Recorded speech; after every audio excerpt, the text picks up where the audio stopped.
The first general Nintendo Direct of the Switch 2 era has finally arrived. It was 60 minutes, an hour, packed with surprises, some of which were pleasant, some of which were random, definitely abrupt, I would say. And unfortunately, as always, with every Nintendo Direct, there's always going to be people salty. There's always going to be disappointments and just things that feel like that should be there. And in this case, if you are a Xenoblade fan, much like myself, you probably had this exact reaction. Upgrade your play with the Nintendo Switch 2 editions of these games. Oh my god, this is it! This is it! No! Yeah, it's been about 3 months since the console's release, as well as 5 months since the console's reveal, and no word, no sign, no whispers of Xenoblade whatsoever. Now, of course, we're not expecting anything totally new from Monolith Soft until at least late 2026. I don't think that's a hot take by any means. But when it comes to the upgrades, the presumable, at least we thought, the presumable free patches, or maybe even a Switch 2 edition for the Xenoblade games that already exist. At the very least, I would have expected Xenoblade X to get a free update, because that came out right before the April Direct for the Switch 2. Similar to, say, like Dragon Quest III HD or Fantasy Life. Like, those games came out before the Switch 2, but they were close enough that, yeah, they had the technology to just make that simple boost. You know, simple relatively. Development is hard. But no, not even Xenoblade X. Not even Xenoblade X gets a patch. It really was the last big Switch 1 exclusive. Now here's the thing, it is disappointing, borderline frustrating, because you would think that Nintendo would want to do everything they can to prove how much better the Switch 2 is compared to Switch 1, and besides the modern Zelda games, the most obvious choice to do that, the most obvious games you would want to upgrade to show how much better the Switch 2 can be, is Xenoblade. And honestly, it's not just Xenoblade, right? What about Pikmin 4 at a higher resolution? Or Luigi's Mansion 3 at 60 frames per second? That would be crazy. Surely these things will happen at some point, but it just feels weird that they haven't happened sooner. Because they came out with all these free updates at launch, right? And then a week after, there was Splatoon 3, just randomly dropped. And so, maybe you would have thought, oh wow, they're gonna put these out maybe every week, maybe every month, kind of like Nintendo Switch Online games. But no, ever since June 12th, with Splatoon 3, it has been completely quiet on at least the first party free patches. Don't get me wrong though, I'm not trying to be a downer. I'm not saying that Nintendo is letting us down and yada yada yada. It's just, I'm trying to convey that this was a reasonable expectation. It's not like we got this out of thin air. But while it is disappointing that we didn't get any of that during this latest Direct, I do have to acknowledge there's a trend here. When you really look at the events I just put forth, there is a trend. There is some hope. One might say copium. When we're talking about the free updates specifically, Nintendo has actually never made that to be that big of a deal. Even during the console reveal, the April Direct, we had to like go on the website to find out more about those games. They didn't make it to be a big deal during the presentation itself. They focused on the Switch 2 editions instead. And like I said before, Splatoon 3 was just randomly dropped alongside a random announcement of Splatoon Raiders. You know, so when we look at all of the free patches that we have so far, they weren't really things that they wanted to hype in advance.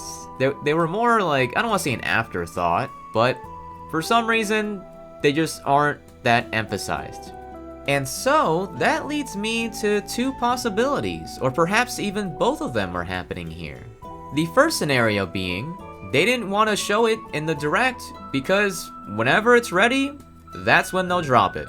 No hype needed, no drama here, maybe a few days notice at best, similar to Splatoon 3 or Nintendo Directs in general. And the funny thing is, as Xenoblade fans, we're used to that. At least we should be. Because Xenoblade X Definitive Edition was just announced on a random day. Future Redeemed was properly revealed on a random night, not even the morning. It'd be the morning for Japan, but at least for the West, it was on a random night. And let's not forget the monumental, the opposite of delay, I can't even think of the word that happened with Xenoblade 3, the push up from September all the way to July. That was also a random video dropped on YouTube. So yeah, now that the Xenoblade updates are clearly not ready yet, from their perspective, Nintendo, it's like, why bother announcing it in advance when we can just drop it like we've always done? Now, even though that assessment is correct, we would not care in the end. We would just be so happy and relieved to finally have it. Even though that's all true, it is frustrating in the meantime, right? In several ways. One of which is just we want certainty. We just want to know that it's actually happening. We want to know when to look forward to it. And it's also frustrating just because, at least for me, I want it to be in a direct just for other people, not just for Xenoblade fans. I want other people to know how sick these games are, and so having any screen time in a direct is valuable. But let's not forget about scenario number 2. Maybe they're waiting on this update simply because they want it to line up with something else specific. Maybe that could be the Monolith Soft anniversary on October 1st? Probably not, but that's just an example. Maybe it's similar to Splatoon 3, where they want to wait until they have a trailer of the newest Xenoblade game, and then bam, right there, if you want to go back, here's your time to do it. I hope that's not it, because I don't expect that game to be announced until February or June, so it's gonna be a couple months till then. In any case, the point is that even though it was brutally demoralizing to realize that Xenoblade would not be appearing in this 60-minute direct, and that we're still just gonna have to live with this low-quality resolution Xenoblade on our new fancy console, as sad as that is, it's not the end-all be-all. It's not a deconfirmation. For all we know, it really could just happen next month. I'm not gonna bet on that, but that is a real possibility, just with how they've been doing things with Xenoblade and just other announcements they've had. I personally choose to believe that it's still coming out by the end of the year. I will probably be wrong, and then I will hate myself. But actually, there's one more possibility. I almost forgot. There is one more possibility. One that I would really enjoy just because I've doubted them doing this for so long. There is the possibility that they are actually going to have a proper Xenoblade collection. Whether or not you can upgrade the original games, that's up in the air, but that would be the reason, right? Like, that would be the reason why it hasn't happened yet, because they're gonna give you another way to play all the games on Switch 2 in a very convenient fashion, because that would just be great for the whole series. You know, I've been begging for that, because you look at Kingdom Hearts, you look at Persona, there's many other like long-running JRPGs or just long-running franchises that have these sort of bundles or collections or just re-releases that make it easier to get into. That's kind of the problem with Xenoblade, where if the next game does connect in any way, any remote way, if it connects to the previous games, there's gonna be people who don't buy it because they're afraid. So we need some way to make it so much easier to get into it, because yes, the free patches or Switch 2 editions, that would be an excuse to go back, but it would still be a problem because, you know, they're still fully priced. So in the unlikelihood that there is a collection of some sort coming for Switch 2, I will forgive this dreaded delay to getting these patches. I really will. Like, I would forgive everything, because that is what I want for the sake of the franchise and for the sake of all the potential newcomers. Am I betting on that? No, I am not. It is Nintendo. They just charge $70 for Mario Galaxy 1 and Mario Galaxy 2. Even if there was a collection, it would probably just be marginally cheaper than just buying the game separately, but that's still something. That's still better. Alrighty then, that's pretty much all I have to say regarding Xenoblade's omission, but believe it or not, there were other games I was excited for in that direct. You would already know this if you watched my reaction, in which case, thank you so much. I appreciate even the single digits, because that video took me so long to upload. I got a power outage in the middle of the direct. That lasted a few hours, and then I had to upload the video multiple times because YouTube just kept slapping me across my face and cheeks, both of them. I'm talking both face and butt cheeks with copyright claims. It was messed up. But I'm glad I stuck to it because I really did enjoy that direct. I understand if it wasn't for everyone. It wasn't the best of all time by any means. 60 minutes is a long time, especially when 20 of those minutes were just Mario. Not to undermine Mario, happy birthday Mario, but it was a lot of time. But to end this video on a positive note, I wanted to quickly share some of my highlights from that direct. Most obvious being, off the top of my head, Fire Emblem Fortune's Weaves. If you watched my top 30 Switch game video, yeah, should not be a surprise that I am over the moon at the mere prospect of a Three Houses successor. Look, as an Engage defender, as someone who loves Engage, I feel so validated right now. Because one of the biggest reasons people dump on that game is because they went in with expectations from Three Houses, as if Engage was the successor to Three Houses. When in reality, as soon as I laid my eyes on Engage, it was just so obvious that it was a fun, harmless crossover on our way to the actual successor. I know that's so easy to say that with the benefit of hindsight, but truly, Fire Emblem has never taken its crossover seriously. It's never put its highest effort in the writing of its crossovers. They're always supposed to be dumb fun. But, you know, not everyone's gonna know that. I get it.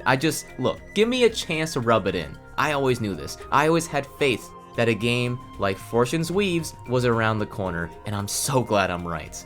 Rumors about Fire Emblem 4 Remake, be damned. I knew that it was always around the corner, baby. Speaking of Discourse though, I do have to acknowledge the whole meme, the very popular meme about, oh great, here comes another 7 years of Three Houses Discourse. And, yeah, that's not a meme, that's just facts. That's just true. That's just, yeah, get ready. It's happening.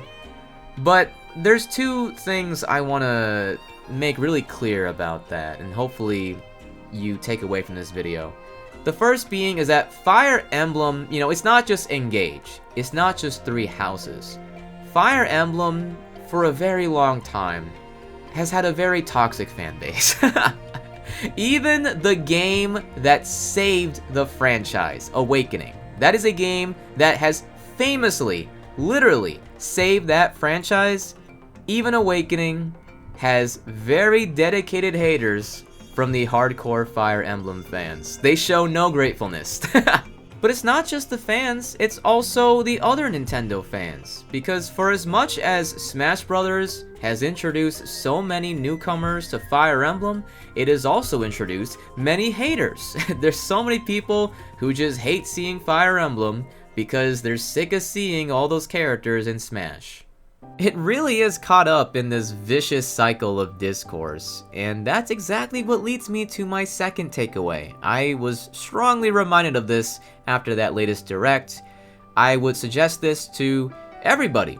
Doesn't matter if it's video games, but most especially video games. If you want to love something, and you want to express your love for it, and even if it's new, even if you don't have experience with it, if you just want to love it, if you want to get into it, I highly recommend not interacting with the online community. Because, you know, it's not everyone. There's plenty of artists and content creators with a genuine passion.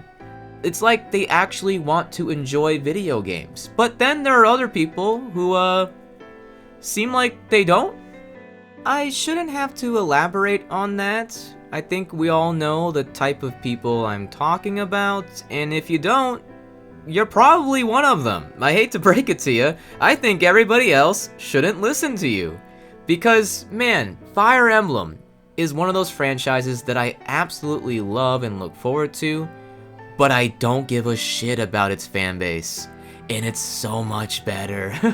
It's so much more fun. You know, the artists and content creators that I happen to follow, I follow them because, like I said, it seems like they actually want to enjoy games instead of just being a wet blanket.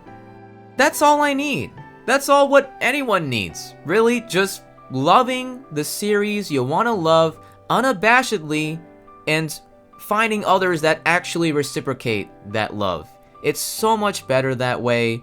Because, you know, Xenoblade, I am, like, relatively deep in, like, the community and all that. I do follow what's going on. But I do that because I make content about Xenoblade. And that's my favorite franchise of all time. So I feel kind of obliged, you know? Like, I'm so deep into Xenoblade that I feel obliged to just get deeper. But Fire Emblem, it's at that perfect, delicate balance. It has achieved nirvana. Where I'm deep enough that I'm just so thrilled for Fortune's Weaves, but I'm not deep enough to give a shit about what anyone else thinks. That is just so optimal. I'm sorry, I couldn't resist. That was quite a tangent. Okay, next on my imaginary list, off the top of my head, is Metroid Prime 4. Yes, of course, that motorcycle. I gotta mention that. I don't care who you are. I don't care if you're a Metroid fan who, to be fair, reasonably would be kind of jaded after all these years with a lack of information about this game. But still, come on. That shit was hype. Seeing Samus Aran, the absolute woman, on that motorcycle, just speeding through that desert, it was freaking amazing. I really enjoyed that because it just adds an unexpected layer to that game, while making Samus look really cool, and we all want Samus to look cool, let's just be honest. But there's also that one official key art of Samus on that motorcycle, and she's like waving. She's like waving at the viewer, and it's so cute.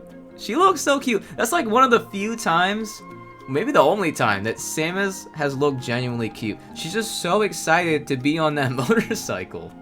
And if you do choose to be skeptical, or you just feel like there should have been more footage, I do have to say that with 3 months until its release, that's plenty of time for its own direct. I mean, Donkey Kong got one only a single month before its release, so I really don't think there's any reason to panic or anything like that. This was just a really cool moment, and just a much needed, like, shot of adrenaline to this game's marketing. I saw a lot more people who maybe didn't even care about this game, but now they see Samus on that motorcycle, and yeah, that's cool, you can't deny it.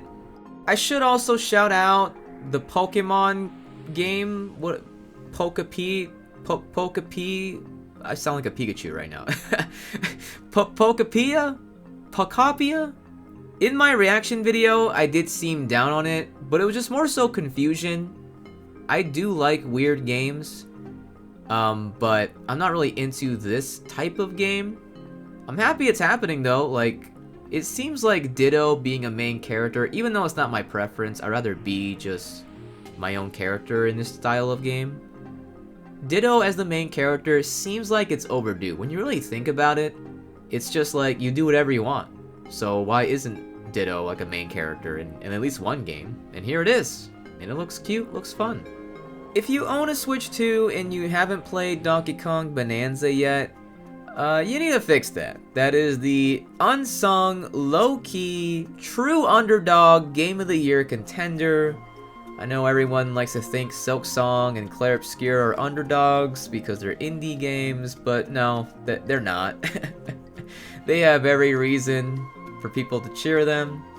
But Donkey Kong, I don't know, he's just constantly being slept on. I don't quite get it. DLC looks really fun. I don't know if I'm gonna get it because I'm not a roguelite person either, but the fact that it just has more content, it's such quality, okay? The game is just quality and creativity and pushing 3D platformers to a space that you wouldn't have imagined a year ago, and I think that deserves all of its props. As mentioned before, Mario got plenty of spotlight at the beginning of this direct, but funnily enough, the most exciting announcement to me was Mario Tennis. I wasn't even wanting a Mario Tennis. I thought Mario Baseball or maybe something new, but it's Mario Tennis, and it looks really good. It looks like a return to form for like the classic full breath Mario sports games. I never complained like that much about the new ones, but this one, it seems like it's going that extra mile to ensure that the charm is there, the creativity is there, the single player is there. I just really think this one's gonna be special. And last but not least, I have to shout out the third party and indie representation. We got FF7 Remake, looking so clean I want to replay it, as well as the rest of the trilogy confirmed for Switch 2. We got Hades 2 coming out in just a few weeks. That is a big deal. Indie games on Switch have always been popular, but that's gonna be a huge hit. And then you got, I didn't see it coming, maybe I'm naive, but Resident Evil Requiem. I am not a Resident Evil fan because I'm not a horror game fan, because I'm a coward. But Resident Evil Requiem existing the way it does, not a delayed port, not a scuffed port for as much as we can see at least, got whole new footage, treated like a legitimate way to play this game. We are truly in a new era. That's what that trailer told me. That's why I was so excited to see it there. And not to mention how we started this entire conversation, that whole montage of Switch 2 editions exclusively from third parties, and even though I was salty because I thought Xenoblade was gonna be in there, I'm still so grateful because the Switch 2 library, it's still so early. It might not be where we want it to be at the moment. It might not have the exact games you're looking for, but the support is clearly there, and that's what's most important. There's so many games for spring 2026 alone. Like, it's just an exciting time. I really think it is. And if you don't think so yet, I promise you this next year, you'll change your tune. It's just nice to be a Nintendo fan, but it's not nice to be a Xenoblade fan right now. You see, I tied it all back. It's just opposite sides of the spectrum here. Thank you so much for listening. I appreciate it. Thank you so much for watching that reaction video if you did. I really appreciate that. I will try my best to be motivated to make more videos, but life is kind of hard right now. Hope you'll forgive me. But until I see you next, just take care of yourself, play some good games, make some nice friends and be nice to them, and keep loving Xenoblade, no matter what Nintendo tells you, okay? Bye-bye now.